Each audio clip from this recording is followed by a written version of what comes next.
Oras na para sa natatangi ulat ng investigador sa DZWB sa pagdiriwang ng Buwanang Wika. Narito si Mike Enriquez, ang kaisa-isang investigador ng bayan. Dito lamang sa Super Radio DZWB. Ako'y isang Pinoy sa puso't diwa, Pinoy na isinilang sa ating bansa. Ngayong buwan ng Agosto ay pinagdiriwang natin ang Buwan ng Wika. Pilipino ang tawag sa ating wikang pambansa na ginagamit natin sa pakikipag-ugnayan sa mga Pilipino saan man panig ng mundo. Sa kabila ng pagkakaroon natin ng sariling wika ay samot-sari pa rin mga salita ang nagsusulputan, gaya na lamang ng ganitong uri ng pananalita. Heyo mga puso, musta na po kayo? Okay lang po ba kayo? Asig kami, hindi po ba? Chechemon kung ito ay tawagin. Maging sa pagte-text naging in ang ganitong uri ng pananalita. Kaya naman itong nakalipas sa taon umariba bilang Word of the Year ang Chechemon sa Pilipinas. At ngayon may bago na namang nauuso ang Bekimon. Hello, Sir Mark. Bonggang-bongga sa Yembang. So, itikla ang Bekimon. Itikla ang pagjujusap-jusap at pag-isplok-isplok ng mga Bekilu sa Pilipinas, boom boom lay. Sa mga Beki na nakikinig, boom boom lay, ditekla, gora boom, bonggang-bongga. Paging colorful lay na lang chi ang mundo. Dapat pala ganapin chi natin itikla at dapat malaman chi ng buong mundo.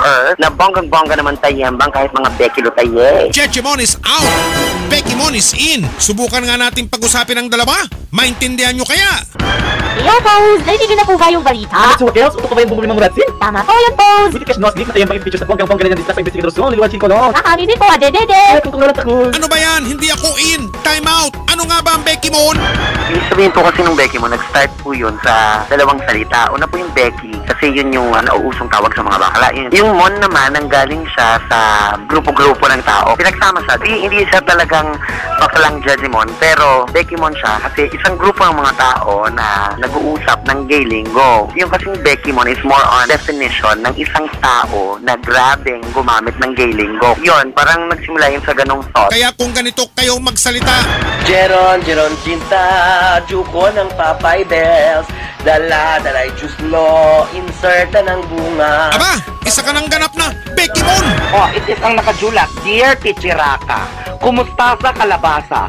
Carry ka lang ba? Sa internet, sikat na sikat ang mga kuha sa video ni Bern Joseph Persia, isang certified Bekimon. Ayon sa kanya, paraan niya ito para makipag-usap sa kapwa niya bakla. Kaya naman hindi raw ito dapat ikagalit ng iba. Kung tutusin para ay kaya naman nilang magsalita ng formal. Kasi ako naman kahit ako yung nagpa-personify ng Bekimon, ang gusto ko naman ay magamit natin ng tama yung pakikipag-usap natin. Kasi ang pagsasalita kasi ng Bekimon ay dapat dinilulugar. Kung tutusin ang pagsasalita ng Bekimon ay responsibilidad ng isang tao. Depende yan sa desisyon mo kung gusto mong gamitin yon or hindi. Katulad ko, kaya ko makapag-usap in straight Filipino, in straight normal o professional na makipag-usap. If I need to speak in straight English, I can be able to do that. If I will be required to speak in Bekimon, then kering-kering ng bonggang-bonggang walang channeling bumbo. Nanawagan naman sa publiko kamakailan ang Malacanang na huwag gamitin ng Bekimon ng lengguwahe sa bagong website ng ating Pangulo na si Benigno Aquino III. Sinabi ni Presidential Communications Operations Office Secretary Sunny Coloma, kailangan itaguyod ang tinatawag na values formation sa website ng ating presidente. Paniwala kasi nung karamihan sa participants, mas gaganda yung quality of communication kung iiwasan na lang muna yung ganong lingwahe. Dahil kaya rin naman siguro nung mga gumagawa noon na mag-communicate in the usual way. Kung mapapansin po natin, doon lamang sa website, gumagamit tayo ng wikang Pilipino. Importante kasi sa pagpapalaganap ng wika, yung palagihang paggamit nito. At kung mapapansin naman natin, yung ating Pangulo, sa kanyang mga major speeches, katulad ng inaugural address, katulad po ng State of the Nation address, ay halos wikang Pilipino po ang ginamit niya sa buong talumpati. Siguro po yan ang isang pinakamalinaw na pagpapakita na siya ay isang naniniwala na dapat palaganapin ang paggamit ng ating sariling wika. Ako'y isang Pinoy sa puso't diwa, Pinoy na isinilang sa ating bansa. Gano'n nga ba kahalaga ang wikang Pilipino sa pagtuturo sa mga paaralan? Ayon kay Director Claude Delisa Magday ng Department of Education ng National Capital Region.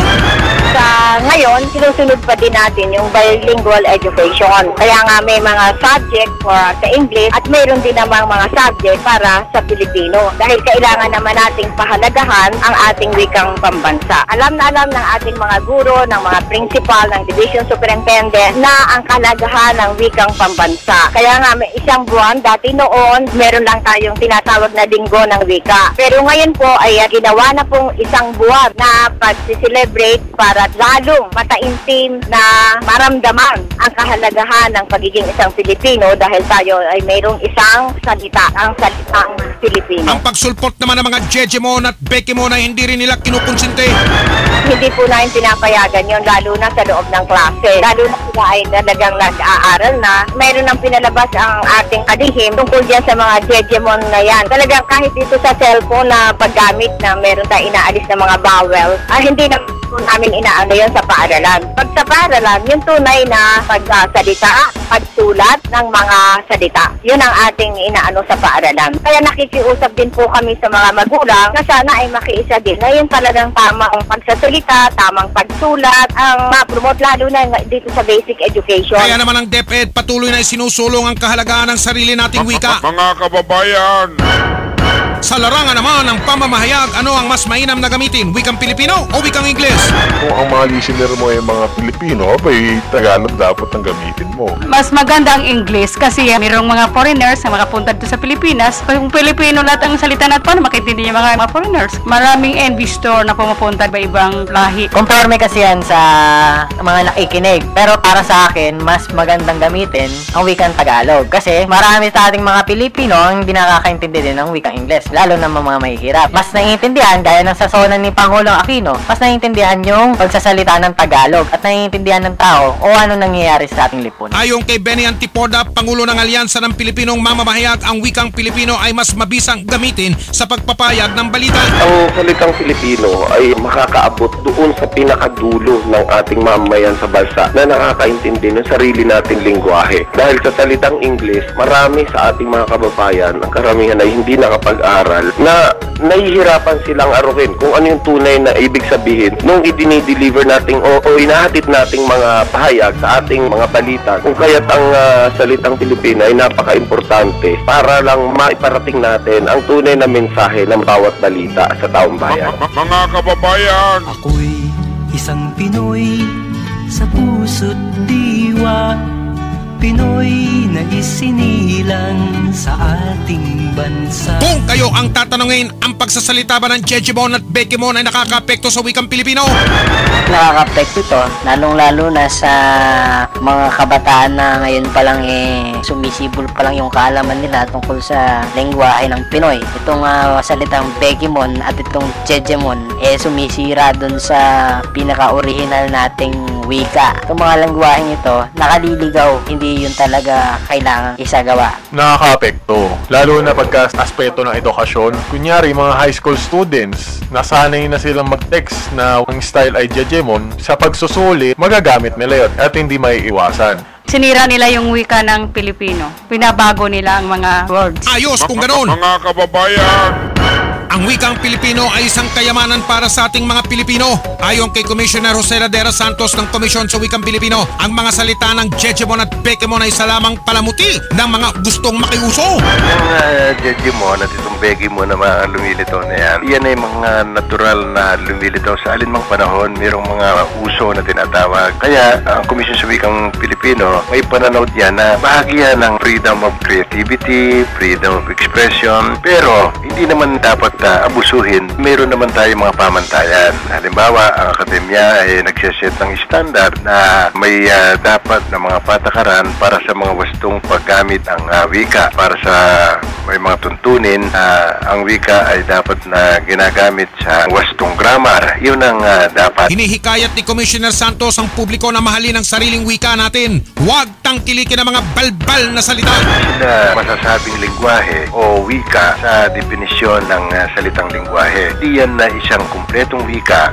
na mayroong katangian ng grammar, panitikan, kultura na ating pong hinihikayat ay gumamit ang ating mamamayan ng wasto na mga pananalita ayon sa standard na sineset po ng akademya. Sapagkat ang ating pong wika ay dapat nating mahalin, pangalagaan at higit sa lahat ay igalang. Kaya hindi po natin hihikayatin ang mga salita na alam natin na wala dun sa standard na dapat na paggamit sa wika. Napakahalaga rin daw ang pagdiriwang natin ng buwan ng wika. Napakahalaga ang pagdiriwang ng buwan ng wikang pambansa dahil dapat nating malaman na isa sa pinakadakilang biyaya ng Diyos sa sangkatauhan ay yung wika. Tayo sa Pilipinas ay may 176 na napakagagandang wika at ang ating saligang batas ay umili ng isang pambansang wika at pinangalanan nga ito na Pilipino. At dapat lamang nating ipagdiwang na mayroon tayong wika na pambansa. Ang mga tao na ginagalang ang kanyang wika, napangalagaan ito, minamahal ito at ginagamit ayon sa pamantayan, ay yan ang mga matatagumpay na tao. Wikang pambansa, ang gamit kong salita. Mga kapuso, dahil sa mga nagsusulputang bagong salita ay nagpapatunay na tayong mga Pilipino ay nagiging malikhain. Umuunlad ang ating wika, kaya naman sa mga darating pang-araw tiyak na may bago na namang maiimbentong salita. Pero ang sa amin lang po, huwag naman nating kalimutan ang ating sariling wika, ang wikang Pilipino. Magkaroon man ng Bekimon o Jejemon sa salita, hindi sana ito maging hadlang sa pagkakaisa at pagkakaunawaan nating mga Pilipino.